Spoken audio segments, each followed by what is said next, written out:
What's up guys, and welcome back to the channel. It's time for another video, and today we're gonna be discussing about the practicality of the Eden Wonders during the season. We already have a video talking about the start of Eden Wonders, introducing it to the game, and we also have a full guide of all the information you need to know to start your season. But in today's video we're going to be talking about how that information gets applied during the season, what the players and what the guilds should know and should do with that information.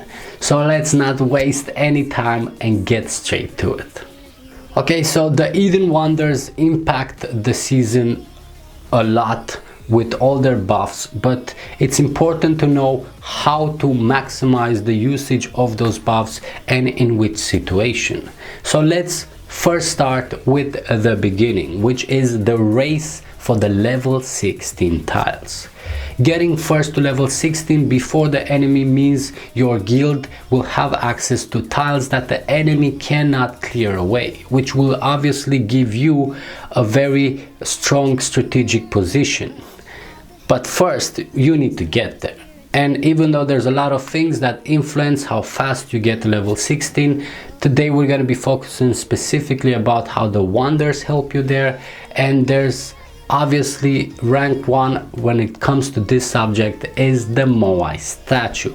300 increased loyalty is self-explanatory. Why is so impactful? Because you pretty much have 3 free upgrades of your coalitions. Not only that, but the statue also comes with a buff to increase the resources that you need to process to get more upgrades on your coalition, and therefore increase of loyalty. What's important about this wonder is the halo. The players that want to benefit from this extra loyalty have to have their castle in the range of the Moai statue halo, and that is the one thing that I see guilds not taking advantage enough of it. What's important, especially for the guild, your R4s, your R5s should make a habit of always announcing where the next statue of Maui be, considering this resets to a different player every single day, or maybe to the same player.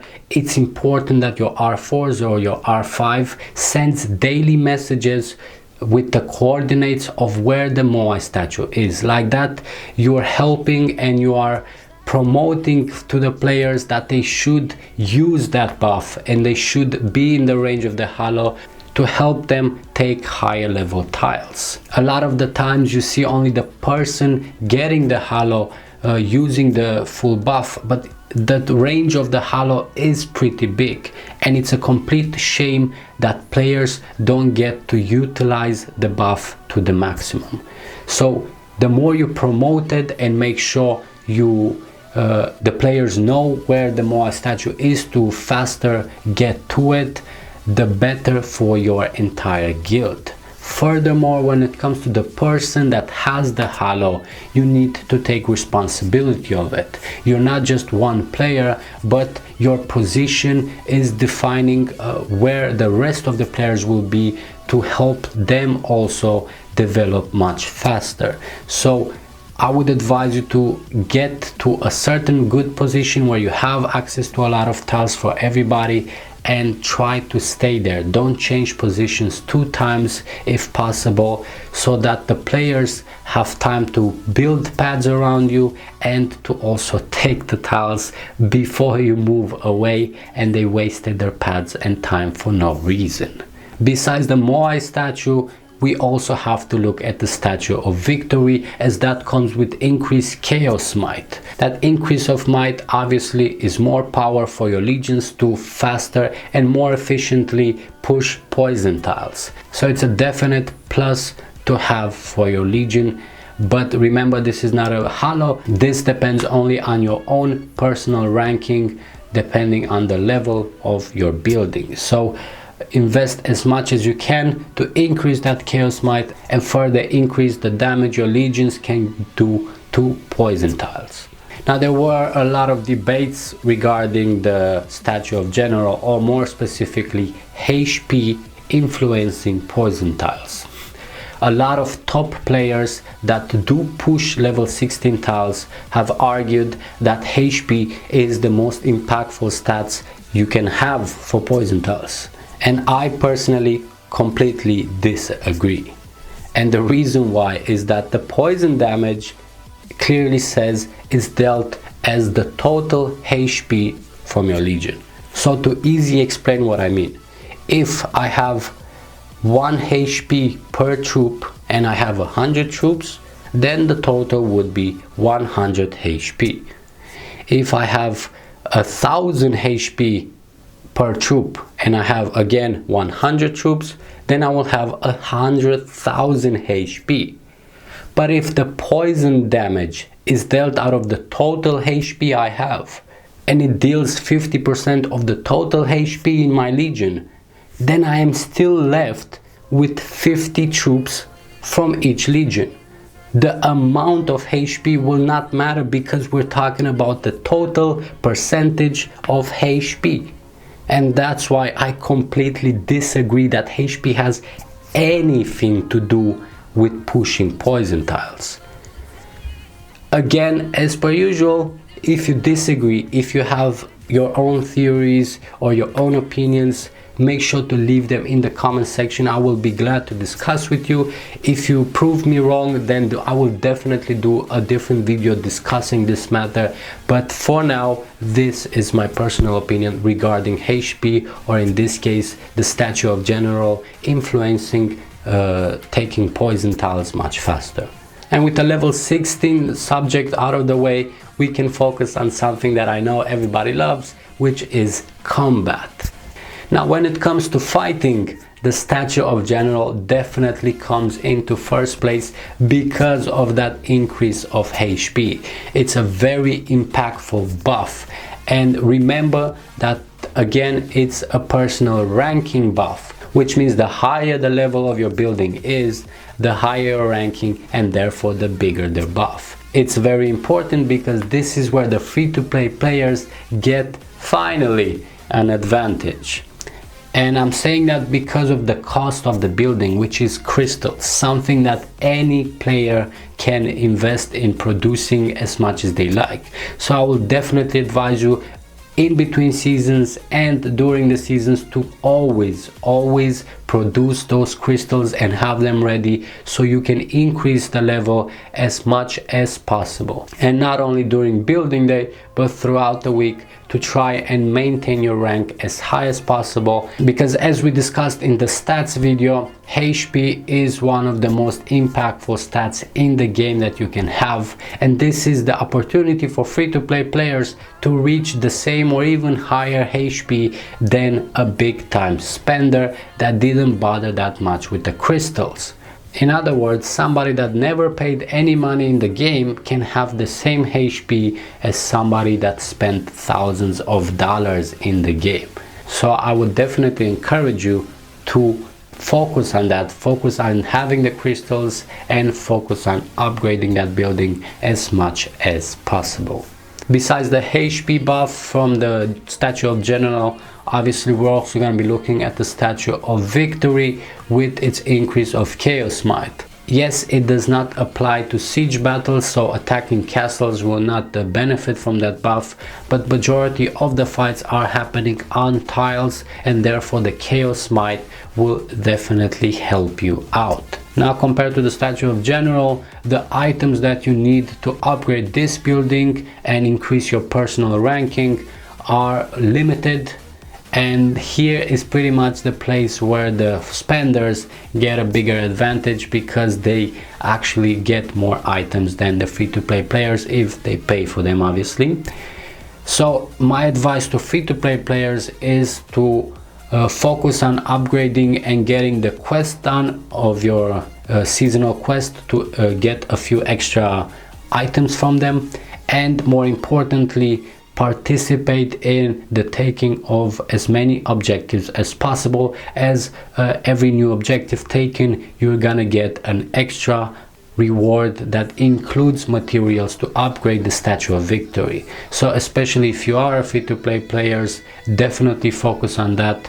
because you're gonna need the materials for it. And with combat out of the way, we're going to be looking at the strategies coming out with the new wonders. And here I want to start with the Statue of General, as this is something that would also apply to the combat section, but it mostly applies to strategy because it requires positioning and it requires planning to be able to function. And here I'm discussing about the halo effect from the Statue of General, which is a 30% reduction of the HP from your enemies in the halo range.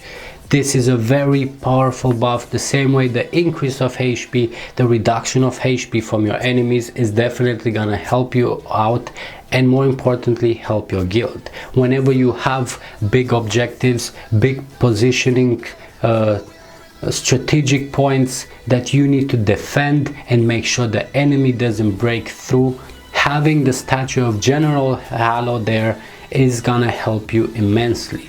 Make sure to position whoever has that halo in those points to benefit from this minus 30% HP for your enemies, so that you get an extra power boost when it comes to fighting on tiles. So the responsibility goes to your strategy team to make sure they place the person with that halo in those positions, and obviously the person that has that halo to be online and position himself where he is needed. With that said, let's look at the Statue of Victory, as this is probably the most impactful strategic wonder that you have in Eden. And first of all, let's discuss about the guild bonus, which is the extra 100 demolition. The reason why it's very important to look at this, because this defines how your speciality is gonna look like. Now generally, and I will definitely advise you to, players should go into blue up for the extra demolition value. The reason why you want to do that is to get all your cavalry legions to 500 and more demolition value. Like that you can use cavalry legions to take enemy tiles. This will definitely speed up and make it more efficient for you to clean enemy tiles in tile battles. But with the guild bonus that increases your demolition by 100, you don't have to, and that means you're gonna save 19 specialty points that you can use anywhere else. If you're asking yourself, where should I use the points then my personal opinion is to continue going in the same direction by focusing on the speed of how you move on the map, how you clean tiles, and that is green right, focusing on the increased marching speed. After the marching speed, I would prioritize going red spec, as it's no point in getting to the tile if you cannot defeat the reinforcements in it. So the extra chaos might and chaos resistance are definitely gonna help you out.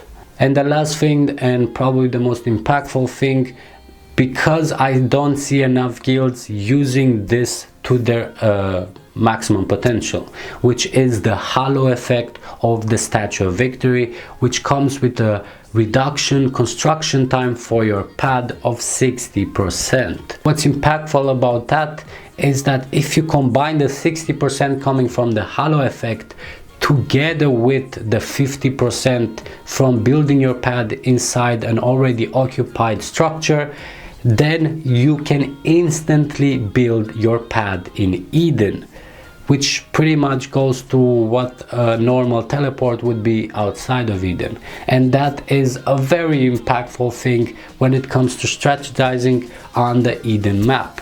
That way your top players can be in one place on the map, defeat and break everything, and then instantly build pads and teleport back on the other side. But what's important here is the management of the person that has the halo from the Statue of Victory, because he has to be there for the construction of pads to benefit from the halo effect. So he has to be the one that always moves to those positions where the other players will start building pads, so they can also move as fast as him. But this again is something that you need to coordinate, and if you do it right, you're gonna get a lot of advantages by moving your players on the map pretty much instantly. And with this, I covered also all the things I wanted to talk about. If you found it helpful, please say thank you by leaving a like on the video. If you have any opinions and if you think I've left something out that could have made it to this video, leave it in the comment section. Maybe we can discuss it in a later video. And if you want to see more of this, make sure to subscribe to the channel, and I'll see you guys in the next one.